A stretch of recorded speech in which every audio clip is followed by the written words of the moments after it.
દર વર્ષની જેમ આ વર્ષે પણ જૂનાગઢ શહેર ખાતે આ વખતે પણ દિવાળી પર્વની ઉજવણી હર્ષોલ્લાસ સાથે કરવામાં આવી હતી ને દિવાળી બાદ જે છે તે દેવ દિવાળીના દિવસે રાત્રે 12 કલાકે જે પરિક્રમા જૂનાગઢમાં શરૂ થાય છે તેમ આ વર્ષે પણ પરિક્રમા યોજનાર હતી, પરંતુ જે કમોસમી વરસાદ થયો તેના કારણે જંગલ વિસ્તારનો જે રૂટ હતો પરિક્રમાનો તે ધોવાણ થઈ ગયું છે અને ત્યાં લોકોને પણ આરોગ્યને જાનહાની પહોંચે તેમ છે. તે આ વખતે પરિક્રમા છે તે પ્રતિકાત્મક પરિક્રમા થશે તે માટે થઈને આ વખતે મોટી પરિક્રમા હતી તે સ્થગિત કરી દેવામાં આવી છે. માત્ર પરંપરા મુજબ જે પરિક્રમા છે તેનું મહત્ત્વ જળવાઈ રહે તે માટે થઈને પ્રતિકાત્મક પરિક્રમા છે તે શરૂ રહેશે. તે અંગે કલેક્ટર સાહેબે શું કહ્યું મીડિયા સમક્ષ જાણો.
Okay done. हाँ सर जी सर।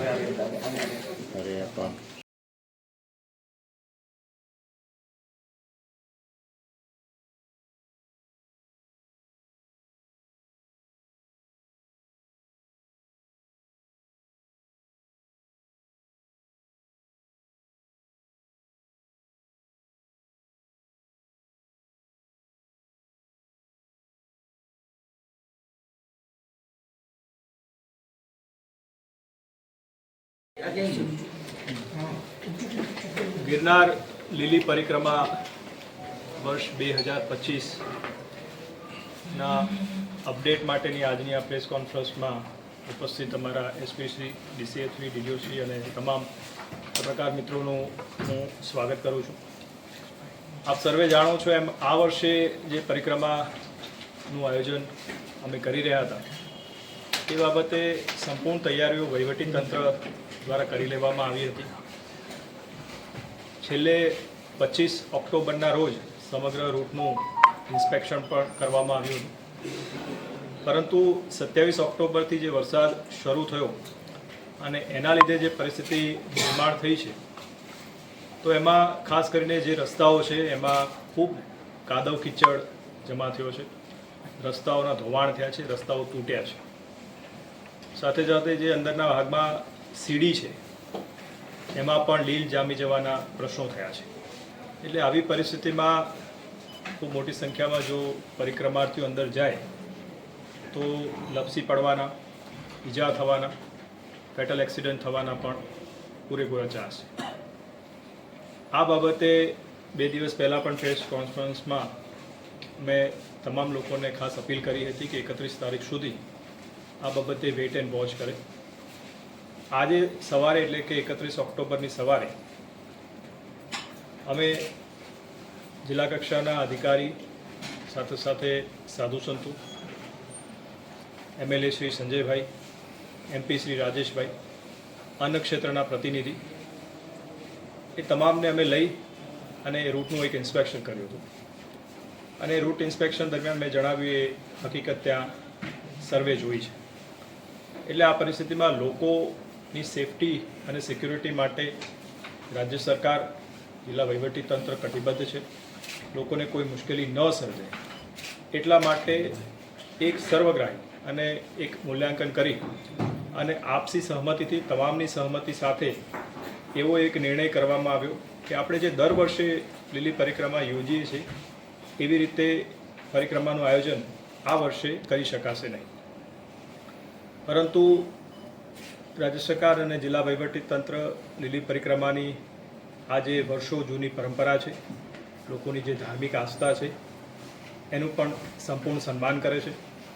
અને એ ધાર્મિક આસ્થાને ધ્યાને લઈ અને આ પરંપરા જે છે ન તૂટે એના માટે એક પ્રતીક સ્વરૂપે સાધુ સંતોના એક લિમિટેડ નંબર સાથે એમને લઈ જઈ અને આ પરંપરાને જાળવી રાખી અને પ્રતીક સ્વરૂપે એ પરિક્રમાનો જે રૂટ છે એમના દ્વારા એ પરિક્રમા કરવામાં આવશે અને પરંપરા જાળવી રાખવામાં આવશે. સર, જોવા જાય અંદર જઈ શકશે સર, પ્રત્યેક સાધુ સંતો છે, ઉતારા મંડળ છે, વહીવટીતંત્ર છે. આમાં અત્યારે જે વાત કરી છે પ્રમાણે સાધુ સંતો જે છે એમને અમે જાણ કરી છે, એમના તરફથી અમને આના માટે જરૂરી વિગત આપશે. અને આ જે લિમિટેડ નંબર ઓફ પીપલ જે અંદર જશે એમાં અમારી પોલીસની ટીમ, ફોરેસ્ટની ટીમ, એસડીઆરએફ, સાથે સાથે જે ડોલીવાલા પણ અમે અમુક મોકલશું અને કોઈને અને હેલ્થની ટીમ પણ એમાં રહેશે. એટલે એ લોકો જાય છે એમને પણ કોઈ પણ પ્રકારની તકલીફ ન થાય અને કોઈ ઇન્સિડન્ટ ન બને એ સમગ્ર રીતે વિચાર કરીને પૂરા પગલાં લઈ અને પછી જ એમની જે પ્રતિકાત્મક પરિક્રમા છે એ આપણે પૂરી કરાવશું. જે લોકો સર આવી ગયા છે, અત્યારે ઘણા બધા આવી ગયા છે, હજી આવે છે, જે લોકોને જાણ નથી, તો એ લોકો માટે શું વ્યવસ્થા? એ માટે એ છે કે પરિક્રમાનો રૂટ તો આપણે નહીં ખોલીએ, પરંતુ જે આવ્યા છે એ ભવનાથ વિસ્તારમાં ઉપરાંત ગિરનાર ઉપર જઈ અને દર્શન કરી શકે છે. અને તમે જાણો છો એમ પ્રકૃતિ અત્યારે 16 કલાએ ખીલી છે, તો ચોક્કસ કે આ પ્રકૃતિનો એ લોકો આવ્યા છે ચોક્કસ આનંદ માણી શકે છે. એમનું સ્વાગત છે. સર, ખાસ કરીને હવે પછી ક્યારે યોજાશે કે એવું કોઈ નિર્ણય કે હવે આવતા વર્ષે. સર, બીજું આ અન્ન ક્ષેત્ર જે ભવનાથ ક્ષેત્રમાં છે એ બધા ચાલુ રહેશે? ભવનાથ ક્ષેત્રના અન્ય ક્ષેત્રો બાબતે એ લોકો નિર્ણય કરી શકે છે. બાકી અંદરના અન્ય ક્ષેત્રોમાં લગભગ 70 જેટલા અન્ય ક્ષેત્રોને મંજૂરી આપી હતી, પરંતુ હવે એમના એસોસિએશન તરફથી પણ જાહેરાત કરવામાં આવી છે કે એ લોકો પણ અંદર કોઈ અન્ય ક્ષેત્ર લગાવશે નહીં. ભવનાથ ક્ષેત્રમાં આપી છે મંજૂરી? ભવનાથ ક્ષેત્રમાં મંજૂરી આપી છે આપણે? ભવનાથ ક્ષેત્ર કે અંદર जंगल की ही देता हूँ सर. નહીં, ભવનાથ ક્ષેત્ર કે અંદર? અંદર નહીં, અંદર આપણે એ પ્રકારના કોઈ મંજૂરી નથી, પરંતુ એમણે પણ એ જ કીધું છે કે ભાઈ હવે આ પરિસ્થિતિમાં નહીં લઈ શકીએ. સાહેબ 1 તારીખે શરૂ કરવામાં હશે કે 2 તારીખે પ્રતિકાત્મક પરિક્રમા ક્યારે છે? આપણે આમાં બે વિધિ થશે. એક તારીખે અને રાતે, એટલે કે જ્યારે 2 તારીખ થઈ જાય બરાબર, ત્યારે એની જે આપણે દર વર્ષની એક પરંપરા હોય છે નારિયેળ ફોડવાની અને પૂજા વિધિ કરવાની, એ કરશું. અને બાકી 2 તારીખે સવારે જે આ પ્રતિકાત્મક પરિક્રમા છે એ વહેલી સવારે 2 આપણે તારીખે કરી રજી દઈશું. સર કોઈ ટાઈમ એ સાધુ સંતો સાથે બેસી અને એ નક્કી સાહેબ કરશું. ખાસ કરીને જો તો પૂરેપૂરું 3 દિવસ 3 પડાવ પૂરા કરશે, 1 દિવસમાં પૂરું કરશે જે કોઈ જશે. જે હવે ડિપેન્ડ્સ ઓન ધેટ સ્પીડ અને એ ટીમ સાથે, પણ અમારી જેટલી પણ વ્યવસ્થા રહેશે એમની સાથે રહી અને પરિક્રમા પૂરી કરાવશે. સર, પરિક્રમા જે ઉદ્ઘાટન થાય છે, જૂની પરંપરા હતી કે ફાયરિંગ કરીને પછી શરૂ કરવી, એવું સાધુ સંતોની માંગ હતી, તો એ થશે? આપણે દર વર્ષે જે રીતે સમગ્ર લોકોને લઈ અને કરીએ છીએ એ રીતેની આખી વ્યવસ્થા થશે.